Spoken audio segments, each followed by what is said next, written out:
Uno de los objetivos de este Ateneo era encontrarnos, poder compartir juntos un momento de diálogo, de debate, también irnos conociendo entre distintas disciplinas. Me parece que la interdisciplina no es solamente el diálogo entre ciencias, sino entre personas que dialogan desde especializaciones diferentes. Bueno, agradecerle también a las autoridades de UCASAL, al rector, a Federico Colombo Cosocá, que fue el impulsor el año pasado de este momento también, a Lucio, que nos acompaña hoy. Después le vamos a presentar, él publicó un libro en Eucasa, así que también fue un promotor de este espacio en Salta. A Juan José Blasquez, que está también conectado, que va a ser el próximo expositor. Ellos dos son los asesores académicos de este itinerario que estamos empezando. Contarles que el año que viene va a haber un congreso, el 11º Congreso Latinoamericano de Ciencia y Religión, que se va a celebrar acá en UCASAL, y por eso queríamos inaugurar este espacio, también para irnos preparando de otra manera, no solo ser la sede física, sino empezar a hacer una trayectoria de estudio, de reflexión, de diálogo sobre estos temas. Y bueno, voy a presentar finalmente a Lucio con su itinerario académico, para los que no lo conocen. Lucio es doctor en Teología Dogmática por la Universidad Católica Argentina, también es investigador y docente en la misma universidad, es coordinador del Seminario Permanente de Teología, Filosofía, Ciencias y Tecnología en la Universidad Católica Argentina, y miembro del Consejo de Investigación en esa institución. También es miembro del Cuerpo Académico de Teología y Ciencias de la Religión en la Universidad Popular Autónoma de Puebla, en México, director de la revista electrónica Quarentibus, sobre teología y ciencias, que les ha llegado el vínculo también cuando hicimos la invitación, para que puedan mirarla, director de la Fundación de Diálogo entre Ciencia y Religión, miembro de la International Society for Science and Religion, y miembro del Consejo de Redacción de la revista Comunio, la edición argentina. Como verán, tiene una larga trayectoria en ciencia y religión. Aprovecho también para agradecer a la Universidad Popular Autónoma de Puebla, que hace muchos años vienen trabajando con Lucio, y que están también en la preparación del congreso que vamos a tener en septiembre del año próximo. Bueno, muchas gracias, Lucio, te damos la palabra, te escuchamos ansiosos. Bueno, buen día, Verónica, buen día a todos.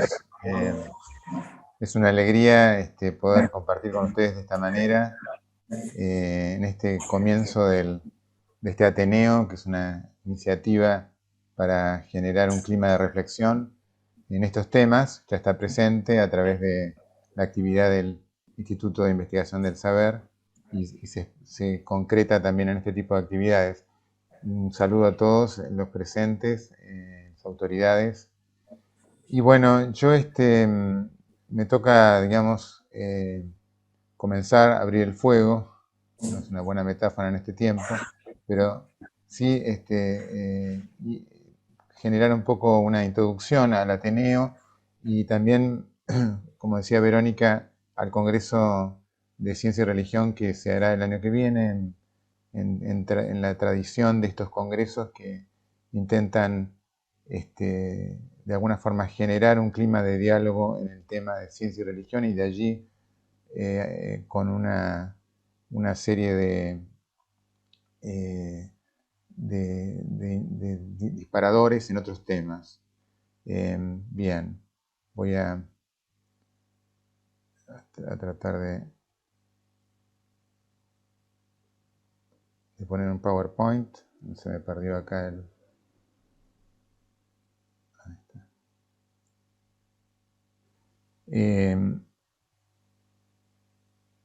Bien. Justamente el título de esta ponencia que pretende, insisto, ser simplemente un disparador para reflexiones, es si ciencia y religión son compatibles o son en realidad... no sé cómo...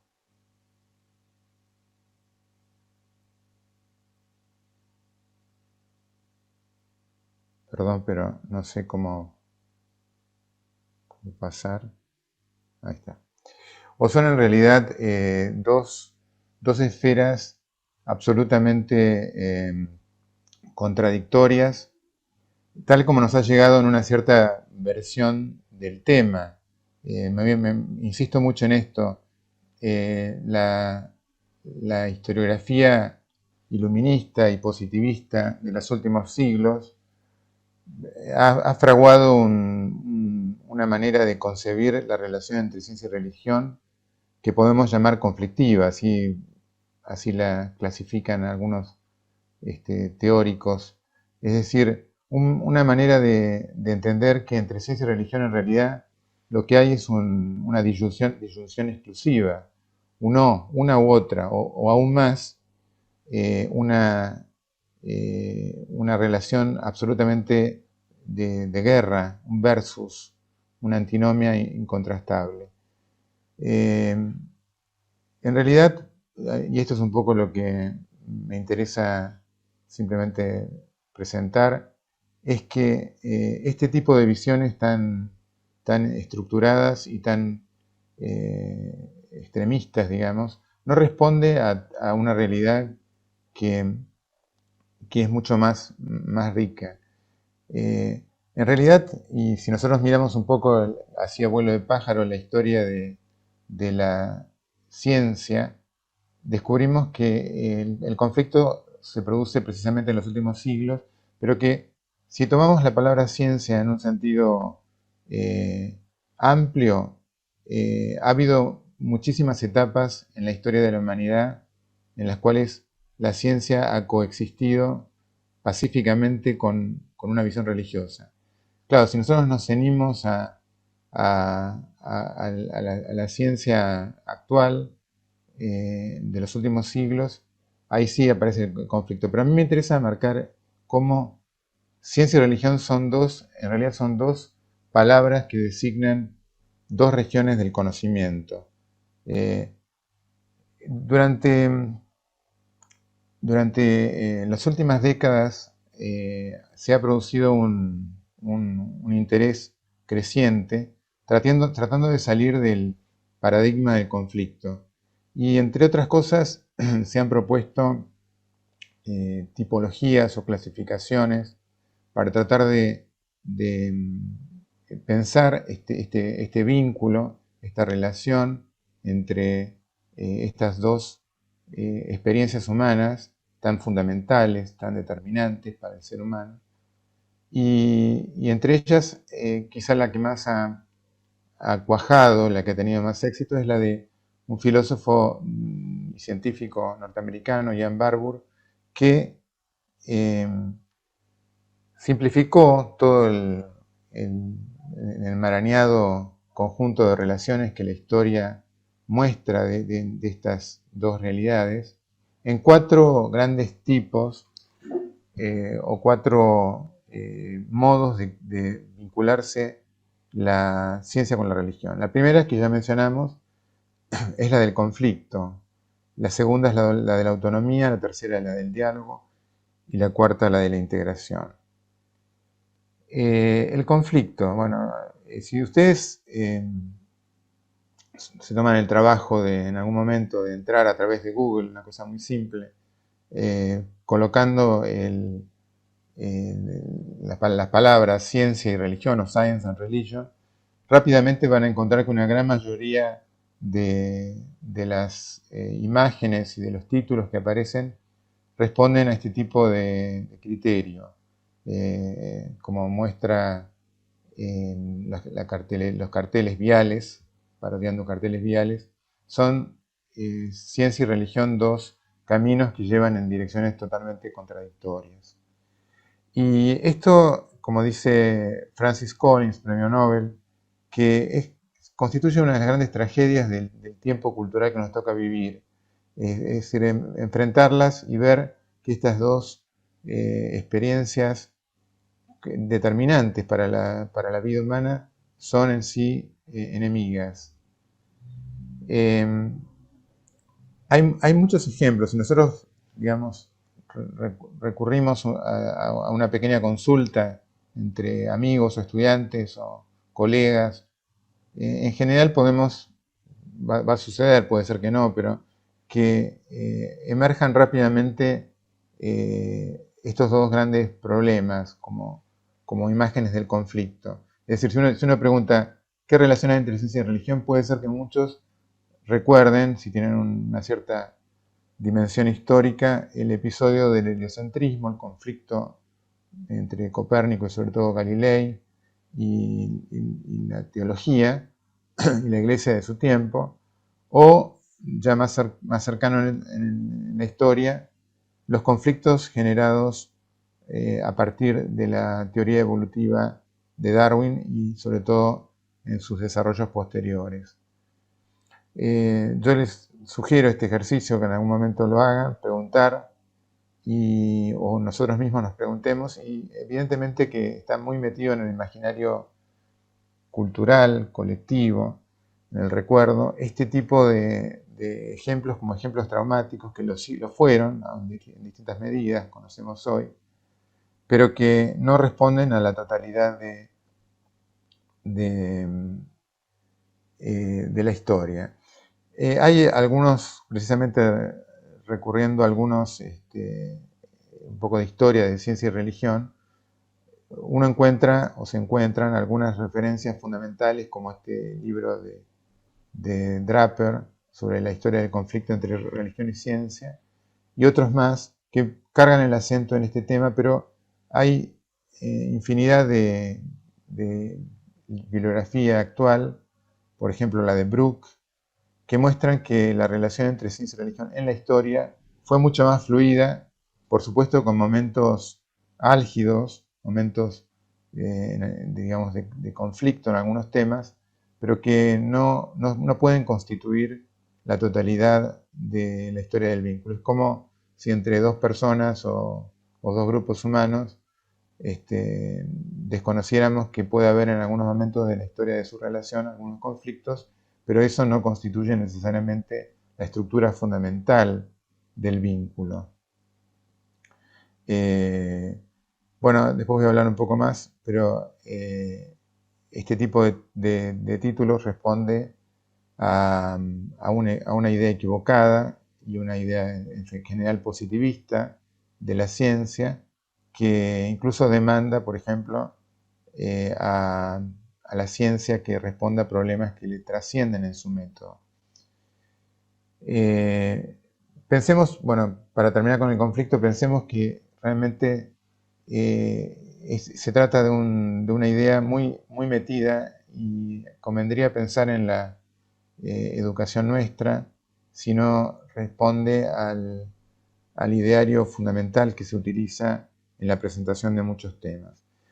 Pero Barbour coloca otro modo de vinculación entre ciencia y fe, o ciencia y religión, que es el de la independencia, o el de la autonomía de ambos campos. Acá justamente mencioné a Gould, que era un paleontólogo ya fallecido, muy popular, y que agnóstico por otra parte, y que él mismo recogió este tema, muy preocupado por los temas también humanísticos, aún no creyendo en Dios, y elaboró una especie de acróstico, una abreviación de la expresión non overlapping magisteria, magisterios que no se superponen, queriendo indicar que ciencia y religión son dos cuestiones fundamentales para la vida humana y no necesariamente contradictorias.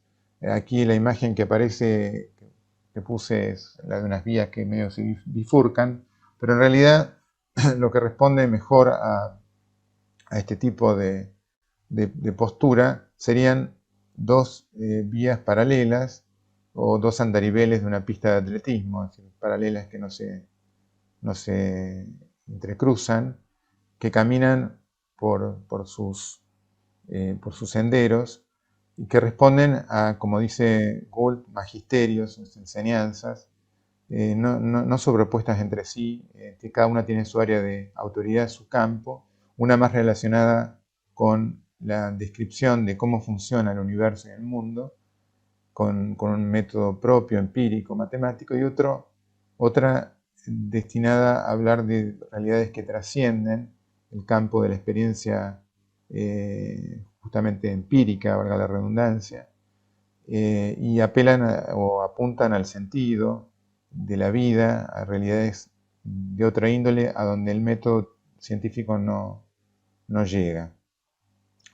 Me interesa recordar que la Iglesia Católica tiene una larga historia en el tema, a veces, como mencioné, conflictiva, pero en general no. Ha habido mucho desarrollo de las ciencias, es decir, convendría revisar nuestra historia del pensamiento y descubrir las raíces por ejemplo, la investigación científica en las universidades medievales, que obviamente tenían a la teología como una de las disciplinas fundamentales, sino la reina en algunos casos, y que a raíz justamente en el siglo XX de los conflictos entre ciencia y fe y la interpretación que ya he mencionado respecto de, de los conflictos, el Concilio Vaticano II en la Constitución Gaudium et Spes recoge el tema y lo desarrolla a raíz o en base a su concepto de autonomía. O sea, hay una autonomía de las realidades terrenas, una autonomía del mundo, responde a leyes propias, a una estructura propia, así pensada por el creador, y entonces en ese sentido se debe un respeto también a los métodos propios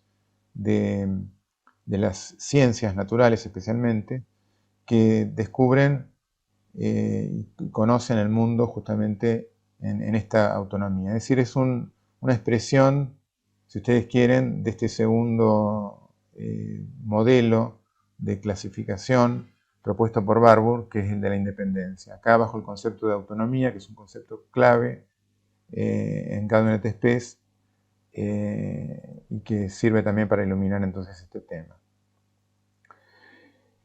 Claro que la autonomía o la independencia no es suficiente, porque hay muchos temas, muchas materias en las que se produce un vínculo a raíz precisamente del tema común.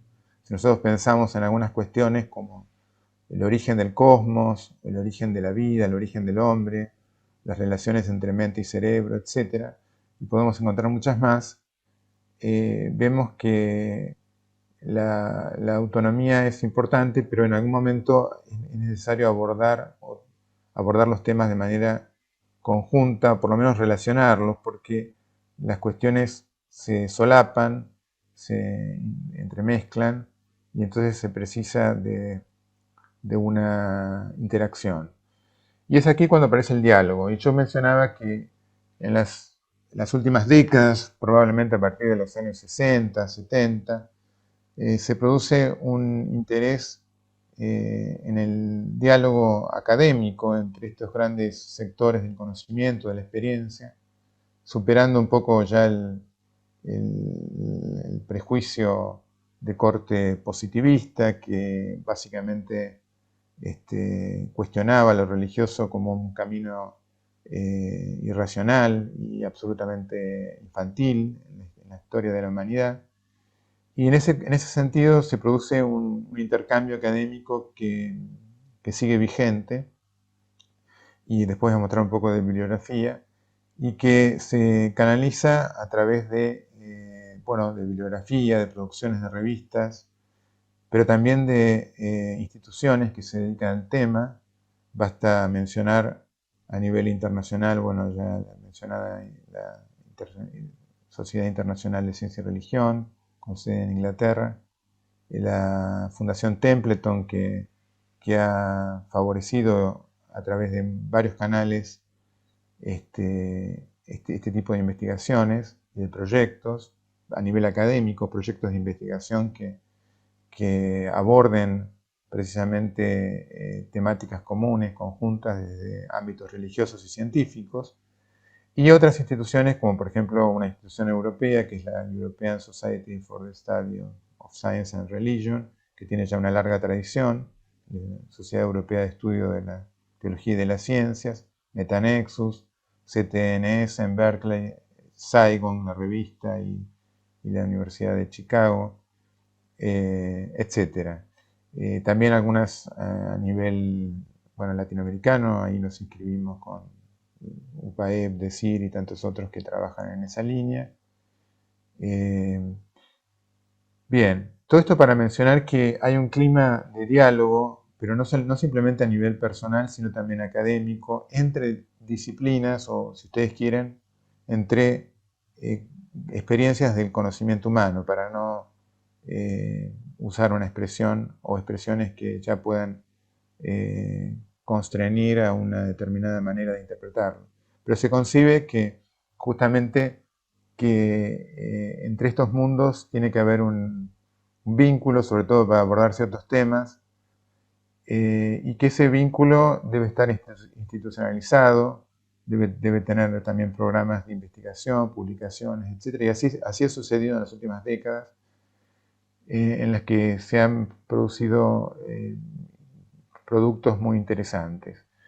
Claro que también hay que recordar que ese diálogo en realidad responde a una inquietud interior de cada persona, porque nosotros mismos tenemos la convivencia interna de esa doble fuente, pongamos la ciencia, aunque deberíamos extenderla a toda racionalidad. Durante mucho tiempo fue principalmente la filosofía, y la religión, la fe, etcétera, que conviven dentro del mismo hombre, ser humano, persona, sea o no creyente. Pensemos en la historia que hay muchos ejemplos de científicos de convicciones religiosas.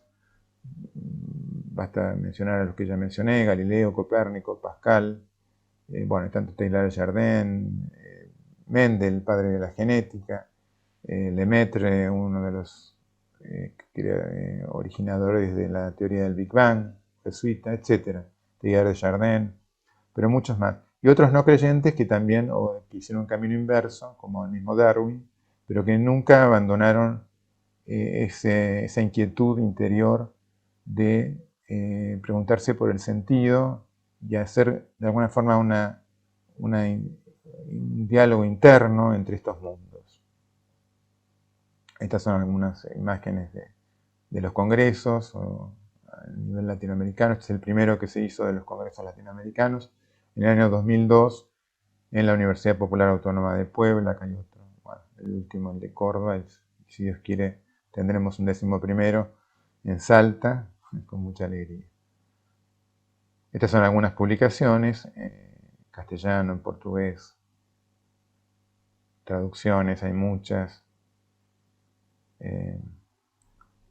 Revistas, por ejemplo, la revista de Teología y Ciencia de Berkeley, Saigon, que es también muy conocida, una revista europea de Ciencia y Teología, las publicaciones de la ESAT, esta es Querentius. Bien. Finalmente, Barbour propone un cuarto modo de relación que se puede producir, que es el de la integración. Se trataría, según él, de que una de estas grandes o megadisciplinas o campos del conocimiento utilice en la confección de su propia ciencia, disciplina, métodos y contenidos de la otra.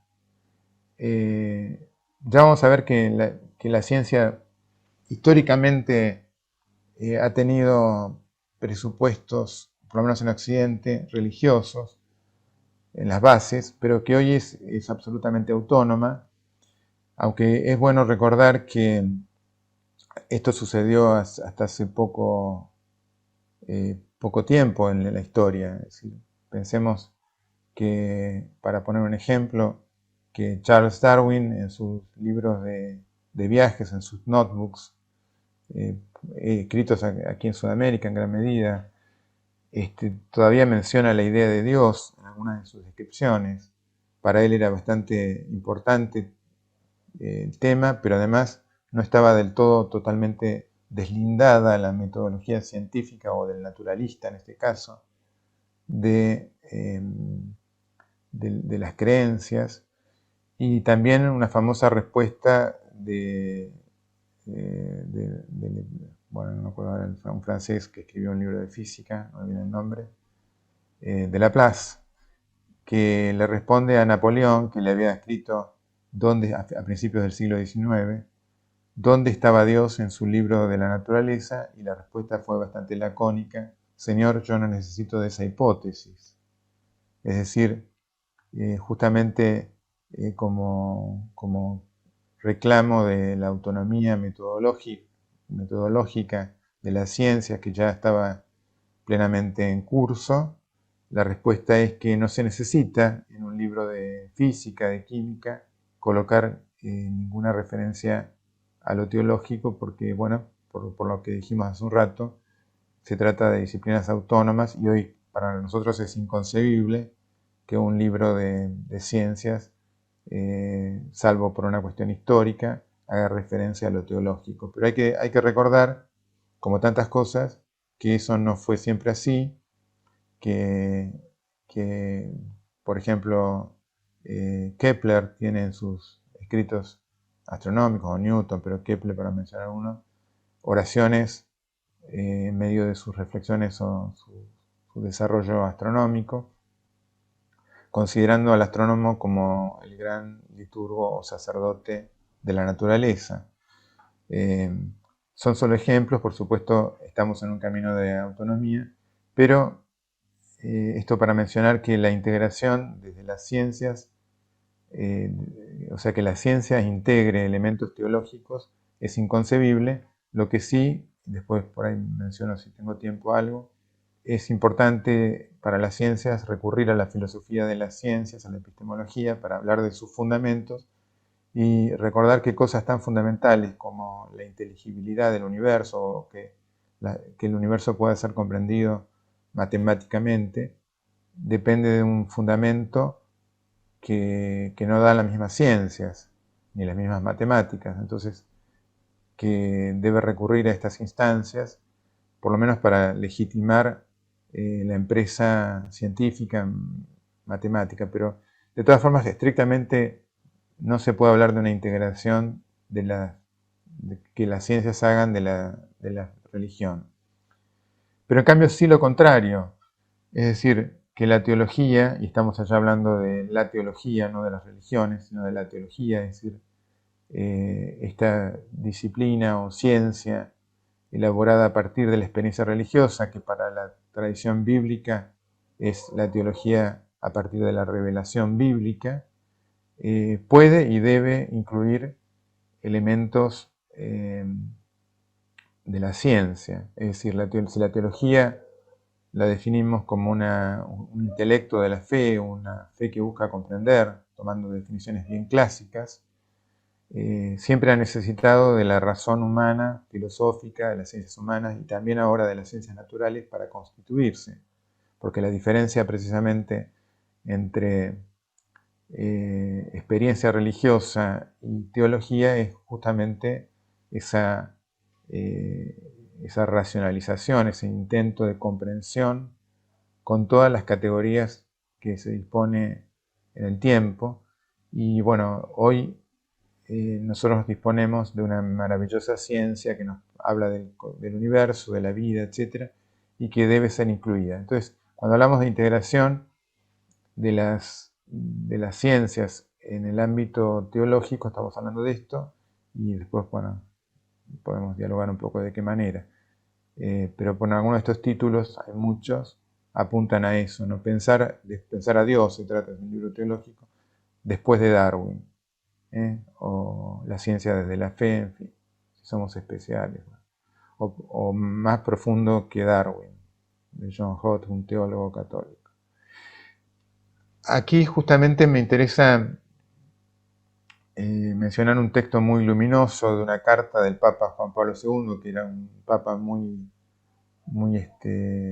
afecto a las ciencias por su origen en Cracovia, que es un ámbito especialmente de desarrollo de las ciencias, pero también de la epistemología, donde en una carta en ese momento director del Observatorio Vaticano, jesuita Georges Coinet, para un congreso sobre Newton, compendia un poco el proyecto del cual estoy hablando en el punto cuarto, digamos, que la teología incorpora las ciencias, en una expresión bastante interesante, donde recoge también gran parte del hallazgo de la, de la exégesis bíblica durante el siglo XIX y XX, que es el intentar, digamos, utilizar el análisis de las ciencias humanas e históricas para comprender, por ejemplo, el texto del Pentateuco, en especial del Génesis 1, del relato de creación. Y entonces compendia esto diciendo que si las antiguas cosmologías del cercano oriente pudieron,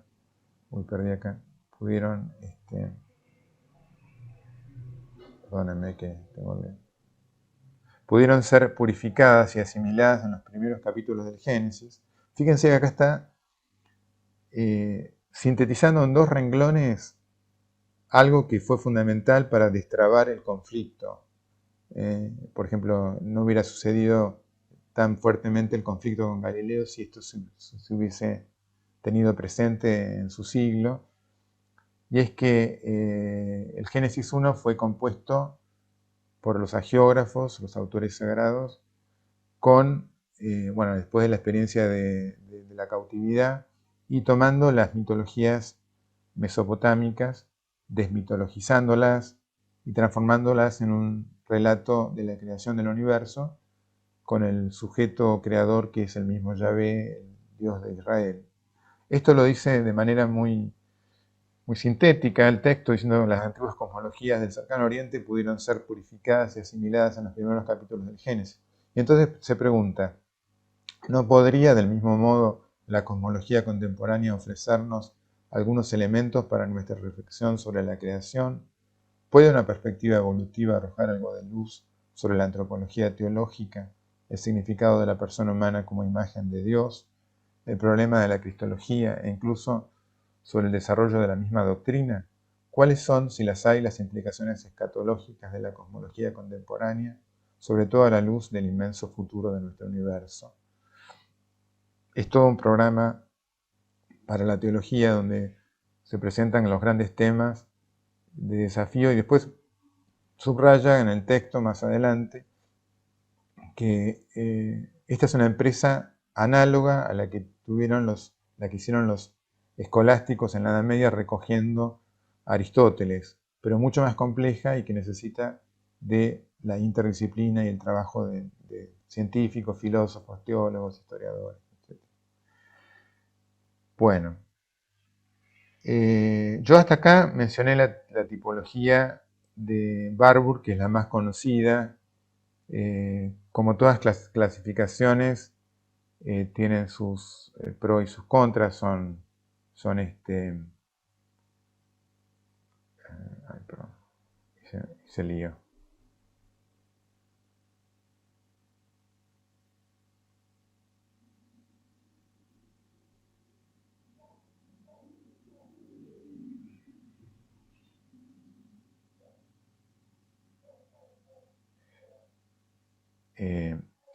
Pero hay otras clasificaciones, creo que me están viendo bien la diapositiva, ¿no?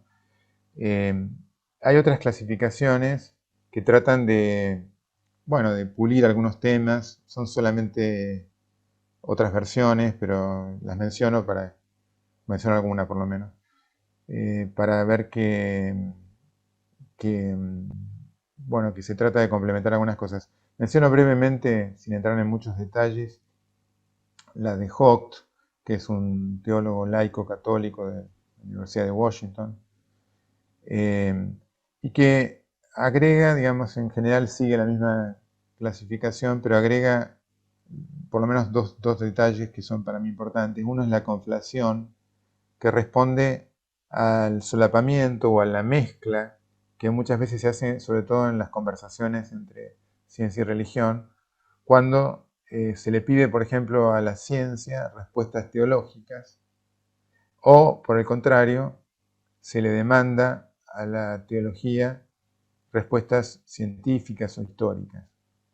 Por ejemplo, para poner un ejemplo, simplemente para mencionar algo, era muy común, y lo sigue siendo un poco, títulos como el que había en mi época, me acuerdo cuando era joven, uno clásico que era y la Biblia tenía razón, ¿no es cierto? Tratando de pedirle, demandarle a la Biblia argumentos científicos para comprobar, por ejemplo, el diluvio universal, el arca, etcétera, o algún otro tipo.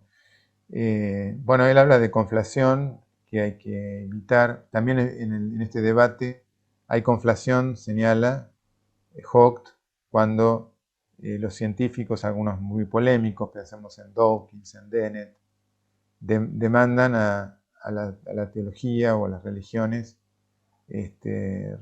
respuestas de tipo científico que no están en condiciones de dar, y no deben dar, justamente por esa distinción metodológica y de objetivos que tienen ambas experiencias humanas.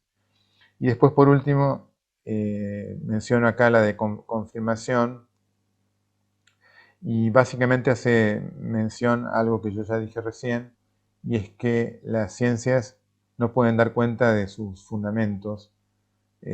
¿Por qué, por ejemplo, pueden conocer? ¿Por qué el mundo es racional? ¿Por qué encontrar una lógica o una matemática? Por supuesto que se las encuentra, pero ¿cuál es el sustento de eso? Y además, tampoco la misma matemática puede demostrar su inteligibilidad. Es decir, que necesitan de una confirmación de las bases de sus disciplinas en otras instancias, y esto lo han, por lo menos históricamente sucedido así, en Occidente lo han conseguido, lo han obtenido del judeocristianismo. No solo la idea de que el mundo es racional, sino que no tuvo origen, es decir, que tuvo un origen temporal, en fin, una serie de temas que están como sustrato detrás de toda la actividad científica moderna. Y bueno, acá también voy a ser rápido, pero simplemente para decir, yo también propuse hace un tiempo una humilde, una modesta contribución a las tipologías, porque me parecía que había un aspecto que no estaba tan percibido en las tipologías, y es la cuestión que podemos llamar diacrónica o histórica, y es que en realidad los fenómenos puros no se dan nunca. Por supuesto, uno puede hacer un corte sincrónico, como hace Barbour, pero en realidad lo que sucede en la vida humana, la vida, y en la historia, en las culturas, es un proceso con momentos de mezcla, de transiciones, etc. Y que a veces es bueno hacer esa clasificación un poco más diacrónica, teniendo en cuenta el tiempo. Eso nos pasa a nosotros a nivel personal. Vamos haciendo un camino en el orden religioso, en el orden del pensamiento, en el orden de la ciencia, y ese progreso o esa dinámica también va modificando las relaciones con los otros componentes de la experiencia humana. Nosotros por ahí hemos sido más positivistas, a lo mejor en un primer momento, y después vamos matizando, o más fundamentalistas en el orden teológico, y después vamos integrando otros elementos en el orden biográfico, pero también sucede a nivel cultural. Entonces, esta clasificación lo que pretende es simplemente describir algunos posibles pasos por los que suele acontecer, digamos, esta historia cultural, humana o colectiva. Y entonces me menciono algunas cosas. Por ejemplo, la integración precrítica y simbólica, que es muy común encontrarla en las culturas precolombinas anteriores al cruce con la ciencia europea, donde uno va, a las ruinas de Teotihuacán, para poner algo, un ejemplo, y descubre las pirámides con una estructura de construcción matemática, con referencias astronómicas, etc. Pero en un cuadro cultural totalmente teocrático, es decir, dependiendo de los sacerdotes, de la línea religiosa que gobierna la ciudad. En general en las culturas precolombinas y en todas las culturas más antiguas encontramos eso. Pero hay una integración que podemos llamar precrítica, antes de la revolución científica moderna y de la crítica filosófica, y bueno, que es simbólica, ¿no? Después se puede describir una situación crítica autonómica cuando empiezan este tipo de cuestionamientos de la autonomía, como por ejemplo en la respuesta de la Plaza Napoleón, señor, yo necesito de esa hipótesis. Es decir, momentos en los cuales se ve que es necesario marcar la independencia. En ese sentido, yo critiqué recién el positivismo, pero el positivismo fue también muy importante para generar, pienso en mi ciudad, La Plata, que era llanura, una pampa virgen, digamos, hasta la que se decidió construir la capital de la provincia de Buenos Aires, separarla de la ciudad. Se la diseñó y todo con un espíritu muy del siglo XIX y también positivista. Se creó el Museo de Ciencias Naturales y se transformó en un centro de investigación importante en América Latina, también en física, etc. Es decir, que la mística positivista, esto de llevemos la verdad por todo el mundo, como hay una placa en el Bosque de la Plata, fue fundamental para el desarrollo de las ciencias en muchos lados, poniendo el ejemplo en regional, local, pero quiero decir, a veces es preciso marcar esa necesaria autonomía o independencia del método científico y ahí se produce una crisis. Bueno, la autonomía hace referencia a justamente la independencia metodológica cuando conviven o coexisten de manera pacífica, que en momentos que pasa eso, se equilibran un poco y se reconocen y conviven. Después puede aparecer nuevas situaciones críticas conflictivas. Pensemos en el caso Galileo, en el evolucionismo, para poner ejemplos muy fuertes, digamos, de la historia, donde se produce un conflicto que o puede provenir del otro lado también, el conflicto, por una nueva perspectiva teológica que tiende a cuestionar algún tipo de conquista científica. Distanciamiento económico hace referencia a cuando la academia, la universidad, la investigación se separan metodológicamente, asépticamente, y como pasa por ahí en la enseñanza pública en Argentina, algo que deberíamos revisar, y yo creo que hay que revisarlo a partir de justamente este diálogo entre ciencia y religión, que con motivo de la neutralidad religiosa de la escuela pública, que es el objetivo, digamos, de la ley 1420, y con mucha razón, en una sociedad pluralista, sin embargo, se anula absolutamente un hecho cultural tan importante como las religiones en la historia de las culturas y prácticamente desaparece de todo tipo de debate académico, escolar, programas, etc.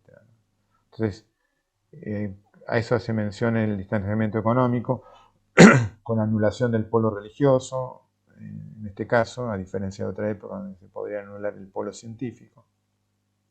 Y después, el punto séptimo hace referencia a nuevas relaciones posmodernas, podemos llamar, por ejemplo, la yuxtaposición alógica, es decir, ahora convivimos un poco con distintos magisterios totalmente superpuestos, de acuerdo a, digamos, en cierta mentalidad posmoderna, no sé cómo llamarlo, digamos, posterior a la modernidad más dura.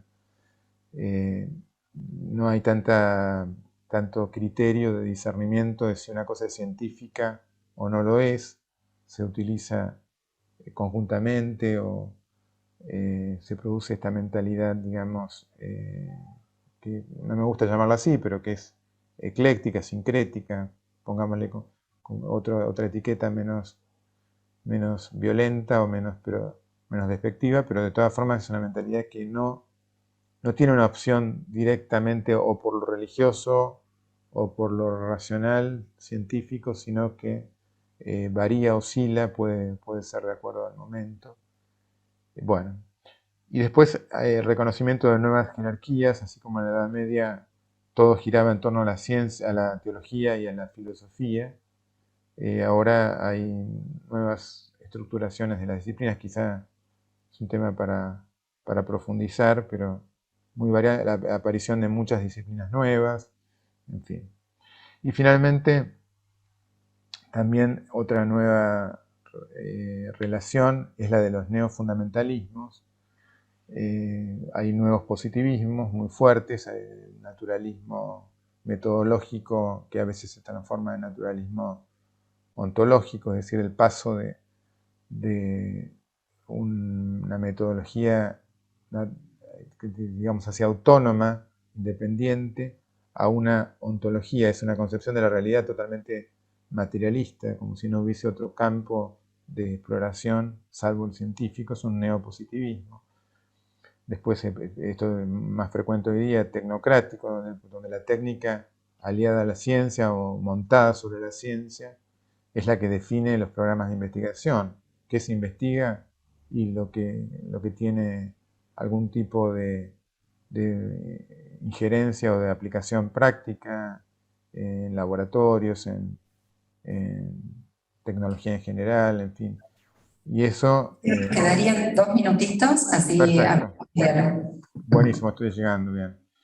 Eh, que este es un gran tema, ¿no? La ciencia también un poco subordinada a la tecnología y a la empresa, digamos, el desarrollo de distintos tipos de actividades en función de finalidades prácticas. Bueno, el consumismo, el consumo, el mundo como un supermercado, como dice Houellebecq. Y después también hay que mencionar nuevos fundamentalismos religiosos, que los hay, que después si quieren lo dialogamos un poco más. En el campo de la relación ciencia y religión podemos encontrar los creacionismos, que siguen vigentes. Es decir, por creacionismo se entiende, por lo menos en Estados Unidos, se usa así la palabra, la fe en la creación, pero con una interpretación literal de los textos bíblicos. Entonces no se puede aceptar cuestiones como el Big Bang o la evolución porque contradicen la lectura lineal de los textos del Génesis 1, el mundo creado en 6 días. Bueno, y también otro tipo de fundamentalismos religiosos que están presentes, ¿no? Yo termino entonces la exposición con algunos ejemplos, me gustaría después. Yo creo que lo importante y en la reflexión en estos temas es ver cómo efectivamente, con algunos ejemplos muy simples, cómo cambia la visión de la fe, o cómo debería, digamos, empezar a integrar estos temas cuando vemos algunos contenidos muy fuertes de narración, por ejemplo, de la historia del universo. Esta es la historia de la Tierra simbolizada en 24 horas, y es solamente como detalle ver que el ser humano aparece en los últimos segundos antes de la medianoche. Después tenemos todo el día, el resto del día, que en el relato del Génesis son los primeros 5 días, eh, lo tenemos, digamos, sin el hombre, sin el Homo sapiens, ¿no es cierto? Entonces, y si colocamos todavía más en la historia del universo, las dimensiones de la aparición del ser humano son irrisorias. Y esto es importante verlo, y esto condiciona mucho determina mucho nuestro enfoque teológico, porque la historia del universo y de la vida y del planeta ha sido una historia sin el ser humano hasta el último momento, o los últimos momentos. Digo para poner un ejemplo, y a veces los ejemplos ayudan a reconsiderar estos temas, sobre todo la interpretación del Génesis, de manera más rápida cuando los vamos integrando y pasamos a otra instancia como es reflexionar efectivamente sobre qué significa esto, ¿no?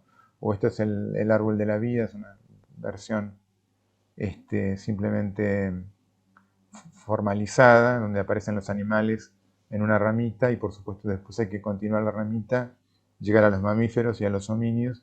Y entonces también el lugar del ser humano, del Homo sapiens, dentro del árbol de la vida, nos lleva, nos orienta en una manera distinta, sin renunciar a los núcleos fundamentales, en este caso de la religión que adoptamos, que es en gran medida la cristiana, la bíblica, pero contextualizando de una manera muy distinta el lugar del hombre en el cosmos. Bueno, después acá hay un ejemplo, pero lo voy a dejar para no abundar. Es una narración científica, después lo pueden ver si me lo piden, de un teólogo, Peacock, que hace una especie de relato de la creación con elementos científicos, bueno, pero se los envío en todo caso a quien quiera. Bueno, muchas gracias.